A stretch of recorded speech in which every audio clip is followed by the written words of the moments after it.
खूप मित्रमंडळी दिसत आहेत. म्हणजे प्रश्न पाण्याचा आहे आणि ऊस आहे. आणि मी फॉर्च्युनेट आहे की या दोन प्रश्नावर अगदी 1980 पासून आम्ही बरोबर काम करत असणारी खूप मंडळी आहेत. रासकर साहेब असतील, पवार साहेब, अरुण जडे साहेब, महामूलकर साहेब, जमदग्नी साहेब, संजीव माने साहेबांनी सांगितलंच की अगदी शेतकरी मेळावे आम्ही त्यांच्याबरोबर घेतलेले होते. सगळे मेळावे ते 2000च्या दशकामध्ये होते. पण वॉटर मॅनेजमेंटच्या फॉर्मवर आणि मगर साहेबांच्या इंटर फॅकल्टीच्या फॉर्मवर या संबंधीचं काम अगदी खूप वर्षापासून 1990 पासून अगदी जोरात चालू होतं. मी सुरुवात माझा एक अनुभव सांगून, म्हणजे जसंच आता DSTच्या व्हाईस प्रेसिडेंट साहेबांनी सांगितलं की भांडण लावून देण्याचा जो प्रसंग आहे, तर तशा एका प्रसंगामध्ये मी खूप मोठ्या प्रमाणावर मला तोंड द्यावं लागलं बँगलोरमध्ये. तर एक एशियन असोसिएशन ऑफ एन्व्हायरमेंटलिस्ट वगैरे अशा संस्थेने एशियन एक कॉन्फरन्स आयोजित केली होती आणि precision water management for sugar cane हा माझा टॉपिक सिलेक्ट झाला. कारण ते होणार होतं कृषी विद्यापीठामध्ये. म्हणून एन्व्हायरमेंटचे रिलेटेड तो नसला तरी सुद्धा तो त्यांना असं वाटलं की ते संबंधित आहे. आणि मी प्रेझेंटेशनला उठल्यानंतर त्या एन्व्हायरमेंटल असोसिएशनचे उपाध्यक्ष होते, तर ते तारकन उभे राहिले आणि how you are talking about the sugar cane water management in respect to Maharashtra. महाराष्ट्रामध्ये वॉटर प्रोन आहे, ड्रॉट प्रोन आहे आणि इतक्या मोठ्या प्रमाणावर तिथं पाण्याचा तुटवडा असतानाही तुम्ही ऊसाबद्दल काम करताय आणि कृषी विद्यापीठातून आलेले आहेत, तर हे कसं? तर त्यावेळेला मला थोडंसं अवघडल्यासारखं झालं. पण मी सावरून घेतलं आणि मी त्यांना समजावून सांगितलं की प्रश्न काय आहे तो. म्हणजे तुम्हाला जाणवत आहे ते फक्त ऊस आणि पाणी जाणवत आहे, पण आम्ही ग्रामीण भागातल्या लोकांचं, म्हणजे जे समाजकारण आहे किंवा जे आजकाल थोडंसं राहणीमान उंचावलेलं दिसतंय महाराष्ट्रामध्ये पुरतं बघितलं, तर त्याचा ऊस शेतीशी, साखर कारखानदारीशी कसा संबंध आहे. किती पर्सेंट, जवळजवळ 7.5 ते 10% ग्रामीण जनता याच्यात कशी सामावलेली आहे. 200 पेक्षा जास्त साखर कारखाने दररोज प्रत्येक वर्षी होणारं 50 लाख टनापेक्षा जास्त साखर उत्पादन, या सगळ्या गोष्टी त्यांना आधी सांगितल्या. आणि त्यांना हेही सांगितलं की ऊसासाठी पाणी वापर कमी व्हावा म्हणून आम्ही संशोधन करतोय. असलेलं पाणी सगळं ऊसासाठी वापरावं म्हणून नाही आहे. आणि म्हणून हा वेगळा विषय म्हणून मी इथं मांडणार आहे की कमी पाण्यातही ऊस शेती शक्य आहे. ती कशी शक्य आहे हे तर मी सांगण्यासाठी उठलोय म्हटलं. आणि ऊस शेती शिकवताना आम्ही हे पण शिकवतो की ऊसाच्या ऐवजी तर तुम्ही हे क्रॉपिंग सिक्वेन्स घेतला तर इतकं पाणी लागणार आहे, इतकं उत्पादन मिळणार आहे, इतकं उत्पन्न मिळणार आहे, हे पण सांगतोय त्यांना. पण त्यांच्यासाठी कन्व्हिनियंट जे आहे ते करणार आहेत ना. आपण त्यांच्यावर हे थोडंच लादू शकतोय. तर प्रश्न तो इथून पुढं खूप मोठ्या प्रमाणावर असणार आहे. म्हणजे जसं जसं पाणी कमी कमी होत जाईल, दिवसेंदिवस ते होणारच आहे.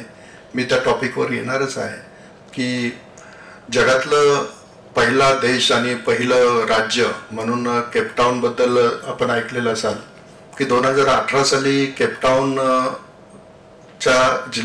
त्यांच्या काउन्सिलने 0 डे हे केला होता, अनाऊन्स केला होता. 0 डे म्हणजे वॉटर स्कॅरेसिटी मधली लेवल 7 समजली जाते. आणि त्यांनी ते साधारणतः मार्च 2018 मध्ये डिक्लेअर केलं होतं की मे मधली एक तारीख सांगितली होती आणि that will be the 0 day सांगितलं होतं, डे 0. तर डे 0 नंतर काय होतं की कॉर्पोरेशन शहरातल्या कुठल्याही माणसाला पाणी पुरवत नाहीये. तर पाणी फक्त रेशनिंग करूनच दिलं जातं. म्हणजे तुम्ही लाईन लावायची आणि रेशन दुकानसारखं पाणी तिथून कलेक्ट करायचं. लकीली असं झालं की जून महिन्यामध्ये पाऊस खूप चांगला पडला आणि त्याच्यानंतर कॉर्पोरेशन आणि बाकीच्या लोकांमध्ये इतका चांगला अवेअरनेस तयार झाला की वर्षभरामधले तिथली पाण्याची खपत जी होती ती 75% कमी झाली. आणि समहाऊ तो थांबला नाहीये, तर तो प्रोलॉंग झाला. म्हणजे लगेच नाहीये, पण काही दिवसांनी त्यांच्यावर तो प्रसंग येणार आहे. तर मित्र, मी विषय तोच मांडणार आहे की पाण्याचा प्रश्न कसा गंभीर होत चाललेला आहे, का गंभीर होत चाललेला आहे आणि ऊस शेतीसाठी सोल्युशन्स काय आहेत थोडक्यात. कारण मला माहित आहे की मला समजलं होतं की माझ्यानंतर अरुण बोलणार आहे आणि मग मी ठरवलं की माझा विषय थोडासा प्रिलिमिनरी असेल आणि ऊस शेतीला मी थोडंसं टच करेल. बाकीचं ड्रीप आणि पाणी प्रश्न कसा निर्माण झाला हे याच्यापासून मी सुरुवात करेन. पुढे घ्या. हां, तर आपल्या देशामधली परिस्थिती ही पूर्वीपासून तशीच आहे. फुल प्रेझेंटेशन करा. प्रेझेंटेशन फॉर्ममध्ये घ्या. मोठं होईल का याच्यापेक्षा? हां, दॅट्स इट. तर प्रश्न असा आहे की माणसं म्हणजे जिवंत जे प्राणी आहेत, म्हणजे लोकसंख्या आणि पाळीव प्राणी हे जगामधल्या जवळजवळ 15-16% आहे, पण पाण्याचे स्तोत्र मात्र 4% आहे. ते असं का आहे किंवा असं, तर त्या प्रश्नाला उत्तर नाही आहे. कारण हे नैसर्गिक आहे. पाण्याचे प्रश्न जेव्हा आपण मांडतो तर पहिला प्रश्न सगळ्यात महत्त्वाचा असतो तो अवेलेबिलिटीबद्दलचा, नंतरचा युटिलायझेशनबद्दल. अवेलेबिलिटी हे नैसर्गिक असते, ती काय बदलता येत नाही आहे. त्यामुळं आपल्याकडं अवेलेबिलिटी खूपच कमी आहे. आपण प्रश्न वाढवलेला आहे आपल्या लोकसंख्येमुळं, पण ती नैसर्गिक आहे की काय नाही सांगता येत. पण आपण त्याच्यावर मात करण्याचा आता सध्या तरी प्रयत्न करतोय. तर पाण्याचे स्रोत आपल्याकडे खूप कमी आहे, हा पहिला प्रश्न. पुढं हा प्रश्न जो आहे पाण्याचा, पाणी कमी आहे, हे पाणी कमी असल्याचं आणखी प्रश्न जो गंभीर होत चाललेला आहे तो लोकसंख्येमुळं. आपली लोकसंख्या प्रत्येक वर्षी 1.4% दराने वाढते. म्हणजे ऑस्ट्रेलिया देश साधारणतः जेवढी लोकसंख्या आहे तेवढी लोकसंख्या प्रत्येक वर्षी आपण तयार करतोय. सध्या म्हणजे काल परवाचा मागच्या महिन्यात 2024चा जो आकडा होता 31 मार्चचा, तो साधारणतः 144 कोटीच्या दरम्यान आहे. एक्सपेक्टेड असं आहे की 2050ला 165 कोटी आणि 500 दशलक्ष टन एवढं अन्नधान्य लागणार आहे. पण लागणारं पाणी मात्र जवळजवळ 25%नी त्यावेळेपर्यंत कमी होणार आहे शेतीसाठीचं. यापुढं तर मी हे पाण्याची उपलब्धतेबद्दल थोडंसं आणखी डिटेलिंग करतो इथं, की जागतिक सरासरी घनमीटर प्रतिवर्ष प्रति माणसी जे आहे ते 7,000च्या दरम्यान आहे, पण आशियामध्ये ते 3,200 आहे. तर मी त्याच्याबद्दल आत्ताच बोललो की हे काय आहे. तर हे पाण्याची उपलब्धता ही नैसर्गिक घटना आहे. तुम्ही जर पाहिलं तर याच्यामध्ये खूप विषमता आहे. जसं की एकूण पाणी जे आहे ते आशिया खंडामध्ये फक्त 32% आहे, पण माणसं मात्र 64% आहेत. आशिया खंडाची लोकसंख्या संपूर्ण जगाच्या लोकसंख्येच्या 64% आहे, पण पाणी मात्र 32% आहे.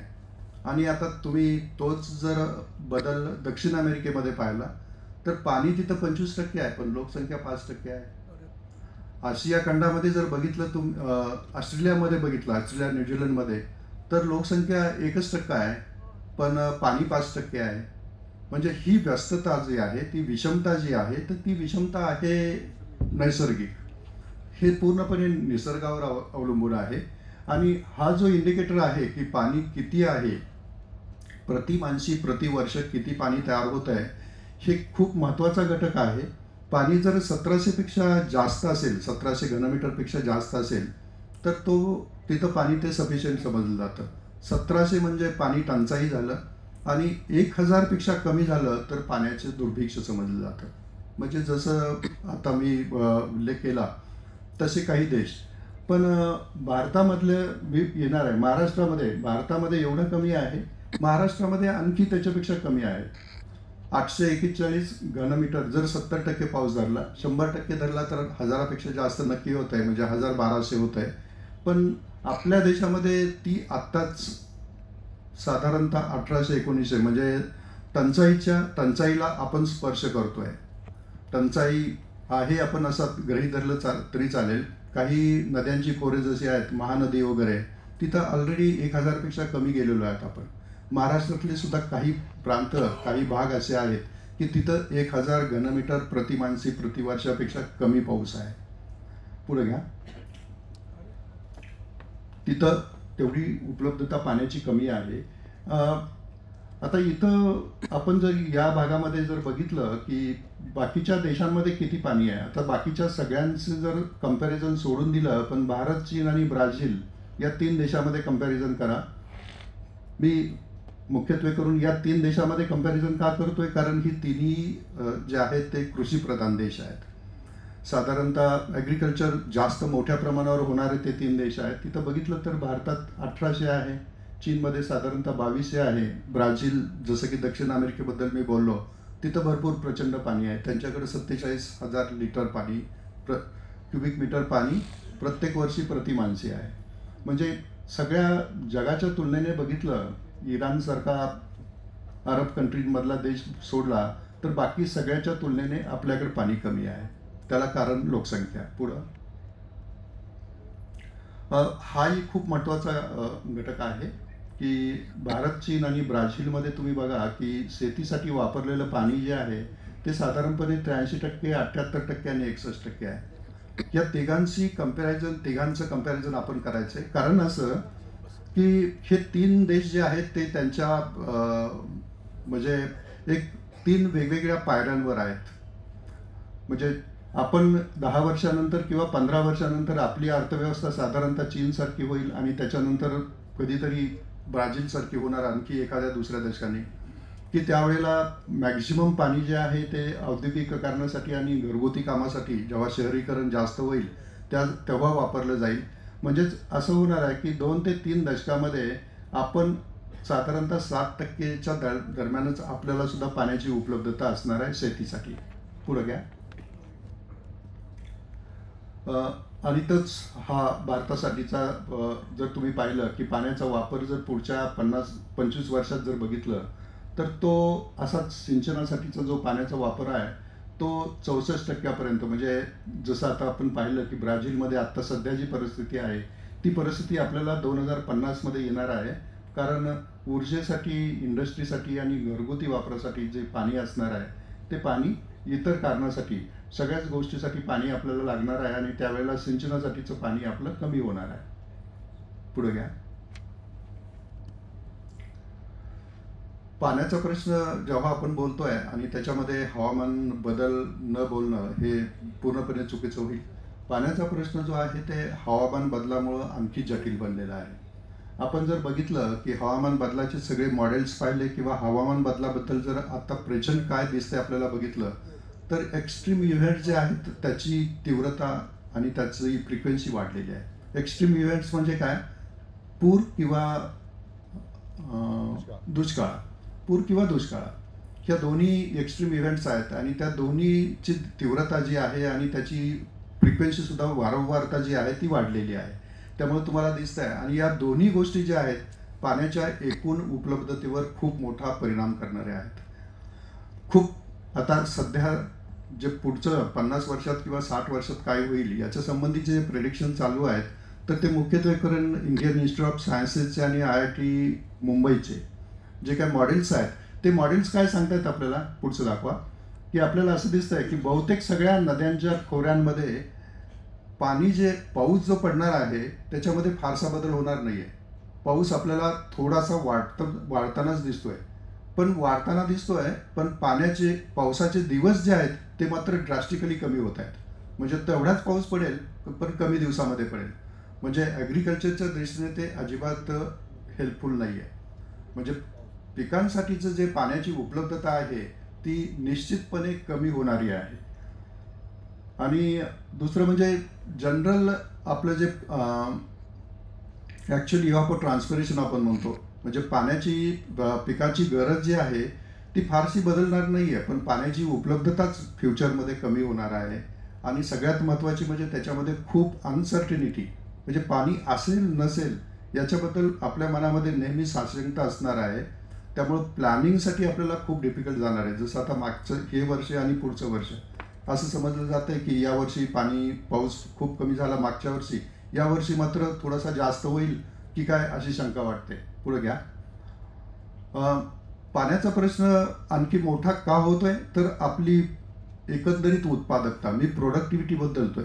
टोटल प्रोडक्शनमध्ये आपण काय आहे की जगातमध्ये पहिल्या किंवा दुसऱ्या नंबरमध्ये बहुतेक सगळ्या गोष्टींमध्ये आहे. कारण आपलं कृषीखालचं क्षेत्र, पाण्याखालचं आणि पिकाखालचं क्षेत्र खूप मोठं आहे. पण productivity, what about the productivity, आपण सगळ्याच बाबतीमध्ये प्रोडक्टिव्हिटीमध्ये जवळजवळ, अगदी मी तळाला नाही म्हणणार, पण ॲव्हरेजपेक्षा खूप कमी आहे. आता फळ आणि भाजीपालाची उत्पादकता बघितलं तुम्ही तर पहिला जो आहे तो इंडिया आहे, दुसरा चायना आहे, तिसरा ब्राझील आहे आणि चौथा जो स्तंभ आहे तो ग्लोबल लेवल आहे. तर मागं ग्लोबल लेवलपेक्षाही आपण जवळजवळ 50% कमी आहोत. चायना आणि ब्राझील आपल्यापेक्षा या ओके, हां पुढं. आणि तीच गोष्ट अन्नधान्य उत्पादनाबद्दल आहे. टोटल प्रोडक्टिव्हिटी जास्त आहे, पण टोटल प्रोडक्शन जास्त आहे, म्हणजे यावर्षीचं 330 टनापर्यंत आहे, पण प्रोडक्टिव्हिटी मात्र खूप कमी आहे. तर आपल्याला प्रोडक्टिव्हिटीकडं लक्ष देणं गरजेचं आहे. पुढं मी या खूप गोष्टींकडं, म्हणजे मला हा प्रश्न मांडायचा होता की हा पाणी प्रश्न कसा निर्माण झालेला आहे, पण काही गोष्टी मी त्यातल्या कमी करेल. कारण असं दिसतं आपल्याला की आपला पाणी प्रश्न जो आहे तो, पहिली गोष्ट उपलब्धतेबद्दल आहे.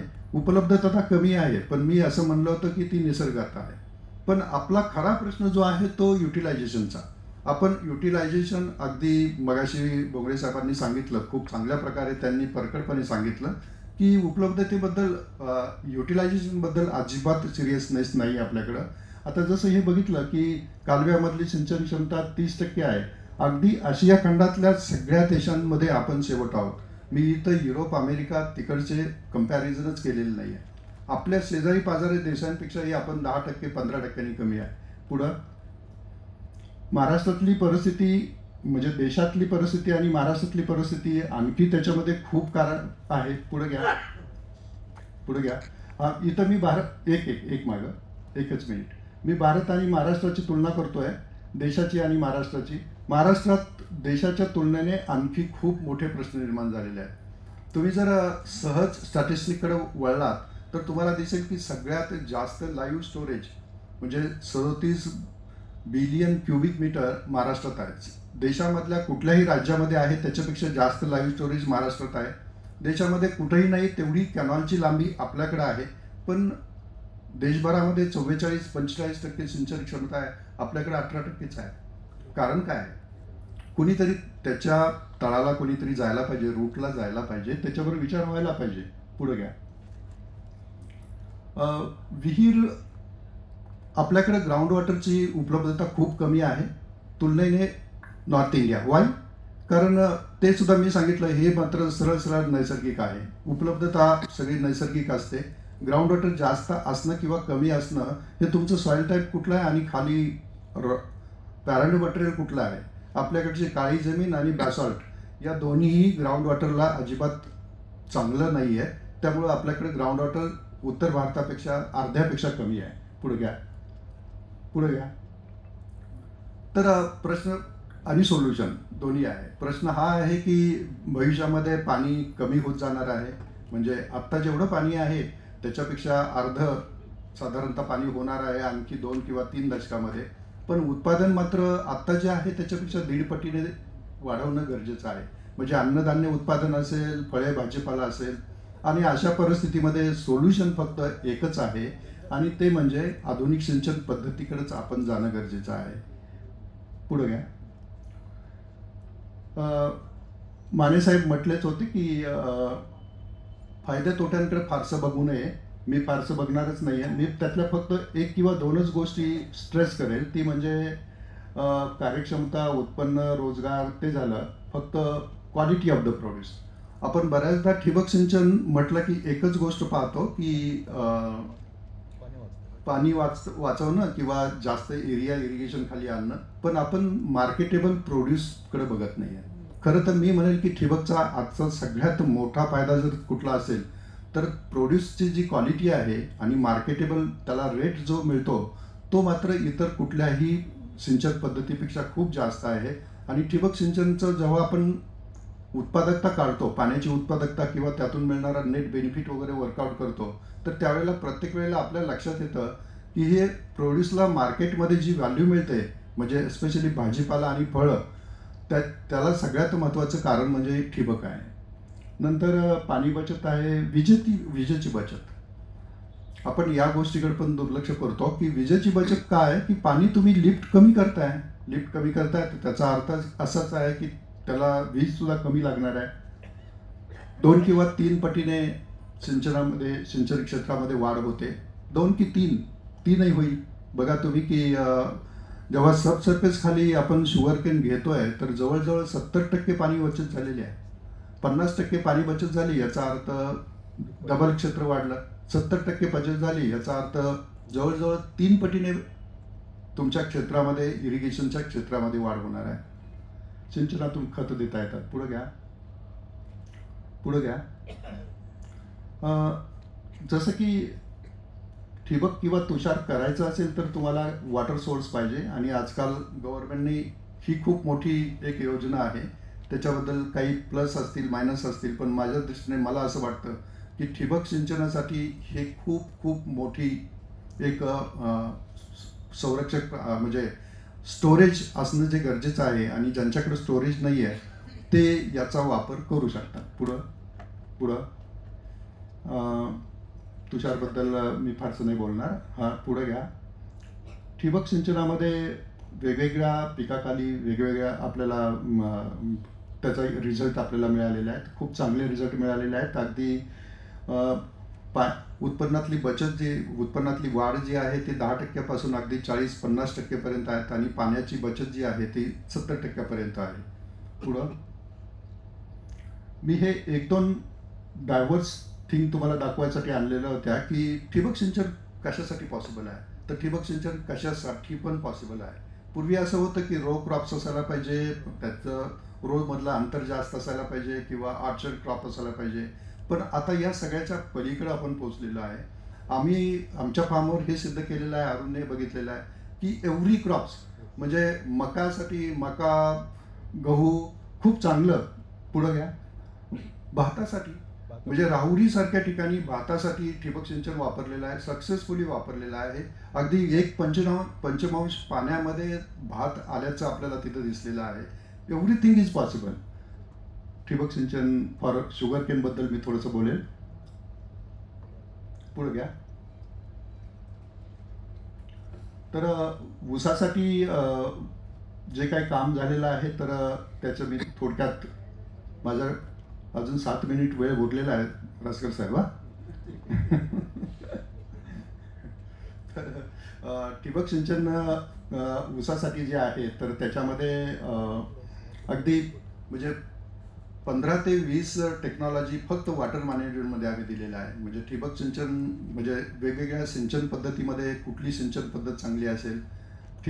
ऊसासाठी ठिबक सिंचन रिकमेंड करताना विचार फक्त ठिबक सिंचनाचा केलेला नाही आहे, तर त्याला लागवड पद्धत कुठली असली पाहिजे, 2 ओळीमध्ये अंतर किती असायला पाहिजे, 2 झाडामध्ये अंतर किती असायला पाहिजे, पाण्याच्या पाळ्या कशा असायला पाहिजे, त्याच्यातून खत द्यायचं असेल तर मग खत देताना त्याचं खताचं प्रमाण किती असायला पाहिजे, किती शेड्यूलमध्ये द्यायला पाहिजे, या सगळ्या गोष्टींचा विचार केलेला आहे. ठिबक सिंचनाच्या ऐवजी दुसरी कुठली सिंचन पद्धत वापरता येईल का. त्याचबरोबर फक्त ड्रीप इरिगेशन न वापरता सगळ्या पद्धती तुम्ही वापरल्या आणि ऊसाच्या ऐवजी दुसरी कुठली पिकं घेतली तर कम्पॅरेटिव्ह परफॉर्मन्स कसा राहील. ऊसामध्ये कुठली आंतरपिकं घेता येतील वेगवेगळ्या सिंचन पद्धतीखाली. अशा वेगळ्या सगळ्या चाकोरीमधून त्याचा विचार केला आणि त्या सगळ्या स्टेट गव्हर्नमेंटकडं आणि वेळोवेळी तिकडे पाठवलेल्या आहेत. त्यातल्या थोड्याशा 3-4 गोष्टी मी डिस्कस करेन. जोडवळ पद्धत किंवा म्हणजे ती जोडवळची नंतर पुन्हा आपण कन्वर्ट केली की 4 फूट किंवा 5 फुटामध्ये सुद्धा रिझल्ट ऑलमोस्ट सारखे मिळतात. कारण त्यावेळेला जोडवळीवर जास्त भर याच्यासाठी होता की ठिबकचा खर्च. आता खर्च म्हणजे टोटल प्रोडक्शनच्या तुलनेमध्ये खर्च बऱ्यापैकी प्रोपोर्शनेटली बघितला तुम्ही तर थोडासा कमी वाटतो तो. आणि त्यामुळं मग खर्चाकडे फारसं लक्ष नाही दिलं तर मग मात्र तुम्ही 5 किंवा 6 फुटी 4 फुटी कुठलेही करू शकता. पुढे घ्या. ठिबक सिंचनामध्ये नेहमी आपल्याला जे उत्पन्नातली वाढ आहे ती वेगवेगळ्या वेळेला वेगवेगळी दिसलेली आहे, कारण ते एकदम नॅचरल आहे. प्रत्येक ठिकाणचा फार्म, तिथली सॉईल वेगळी असते, मॅनेजमेंट प्रत्येकाची वेगळी असते. पण आम्हाला जो प्रपोर्शन आढळलेला आहे ते साधारणतः 10% पासून ते 40% पर्यंत उत्पन्नामध्ये वाढ झालेली दिसलेली आहे. पाण्याची बचत 50%च्या जवळपास प्रत्येक ठिकाणी 100% झालेली आहे. पुढे घ्या. पुढे घ्या. तर मागं घ्या 1 मिनिट. तर ठिबक सिंचन करत असतानाच त्यावेळेला असं लक्षात आलं होतं की ठिबक सिंचन ऊस वाढल्यानंतर त्याला काही प्रॉब्लेम येत आहेत म्हणजे ठिबक सिंचनाला, तर आज जाऊन ते बघता येत नाहीत. आता सबसर्फेसमध्ये ते पण थोडंसं कमी झालेलं आहे, आज जाण्याची गरजच नाही आहे. पण मग त्यावेळेला मोठे स्प्रिंकलर, आता जसं की आणखी याच्यापेक्षाही मोठे स्प्रिंकलर आलेले आहेत आणि विजेचा प्रॉब्लेम पूर्वी होता त्याच्यापेक्षा थोडासा कमी होत चाललेला आहे. त्यामुळं भविष्यामध्ये आपल्याला स्प्रिंकलर सुद्धा त्याचा वापर करता येईल की काय, जिथं पाणी खूप आहे तिथं फक्त, कारण याच्यामध्ये पाण्याची बचत तेवढी होत नाही आहे. तर आपण तोही कम्पॅरेटिव्ह परफॉर्मन्स बघितला होता. पुढं घ्या. त्याच्यामध्ये वेगवेगळे सगळे स्प्रिंकलर वापरले होते. घ्या पुढं. आणि रिझल्ट जे दिसले होते आपल्याला तर ते प्रवाही पद्धतीपेक्षा निश्चितपणे उत्पन्नामध्ये जास्त वाढ झालेली होती. स्प्रिंकलरमध्ये, रेनगनमध्ये 10% पासून ते 15% पर्यंत. पण पाण्याची बचत जी होती ते 20% ते 30% पर्यंतच पाण्याची बचत होती. ठिबक सिंचनामध्ये 50% किंवा त्यापेक्षा जास्त दिसत होती. फक्त याच्यामध्ये एकच सोयी होती की झिरो मेंटेनन्स. त्याला मेंटेनन्स कसलाही करायची गरज नाही आहे. पुढे घ्या. एक प्रयोग, थोडासा वेगळा प्रयोग असा केला होता की वेगळा म्हणण्यापेक्षा गरजेचाच होता तो, की वेगवेगळी इरिगेशन सिस्टम असेल तर त्या वेगवेगळ्या इरिगेशन सिस्टममध्ये वेगवेगळं आंतरपिका वापरता येईल का आपल्याला. तर मग 4 आंतरपिका आणि 4 इरिगेशन पद्धती याचं कॉम्बिनेशन केलं होतं आणि त्यावेळेला खूप छान रिझल्ट दिसले होते. की काही ठिकाणी आपल्याला कांदा जास्त उपयोगी, म्हणजे जसं की मायक्रो स्प्रिंकलर किंवा रेनगन होती, जिथं पाणी सगळीकडे पडत होतं तर तिथं कांदा आंतरपीक खूप छान वाटलं, तर त्याच्यापासून उत्पादकता खूप वाढल्याची दिसली. तर जिथं ठिबक सिंचन आहे तिथं मात्र वेलवर्गीय पिकं जसं की टरबूज किंवा काकडी जास्त चांगली वाटली. पुढे घ्या. आणि ते रिझल्ट जे होते ते रिझल्ट तुम्हाला इथं दिसत आहेत. सगळ्यात महत्त्वाचं म्हणजे ऊसाचं उत्पन्न जे आहे ते आंतरपिकाखाली तुम्ही बघितलं. निव्वळ उत्पन्नाकडे तुम्ही लक्ष द्या की निव्वळ उत्पन्न जे आहे ते फक्त ऊस घेतला तर 1,03,000 रुपये आहे. पण तेच जर तुम्ही कांदा आणि तुषार सिंचन घेतलं तर 1,34,000 आहे, म्हणजे 34,000 तिथं जास्त मिळालेलं आहे. कांदा मायक्रो स्प्रिंकलर खाली 21,000 जास्त मिळालेलं आहे. आणि ठिबक सिंचन टरबूज केलं किंवा काकडी टरबूज केलं ठिबक सिंचन तर मात्र 19,000 ते 20,000 रुपये जास्त मिळालेले आहे.